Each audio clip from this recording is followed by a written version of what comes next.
Gavana Nderitu Mũrĩithi ũrĩa nowe ũratongoria kambĩini cia ngwatanĩro ĩno gũkũ bũrũri-inĩ augĩte rĩu gũtirĩ nganja Odinga nĩwe ũkaiyũkia wathani kuona ngumo yake ĩthiĩte na mbere na kwĩyĩnjĩra gĩtarũ-inĩ gĩa gatagatĩ wa bũrũri.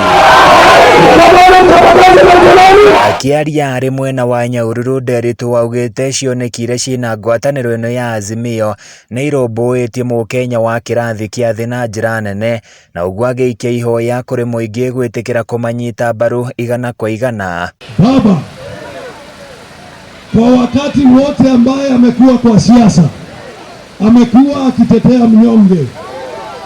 Kwa hivyo nikisema baba, sema the fifth. Baba amekuwa akitetea nini? Wanyonge. Baba leo anasema hivi, kila Mkenya ako na haki ya kuishi kona zote za Kenya, na usalama wake uwe hakikisho ya serikali. Sema mbili.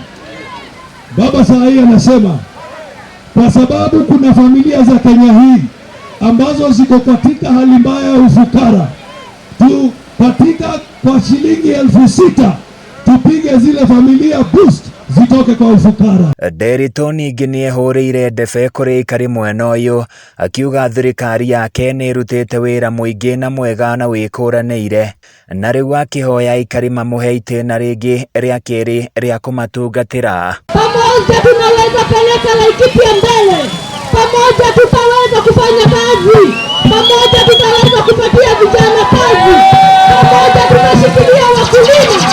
Katika Kenya hii kwa miaka 4-5 tuwezeshe uchumi, kutengeneza nafasi milioni 6 za ajira, na tutafanya hivyo kwa kusupport biashara zetu ndogo ndogo.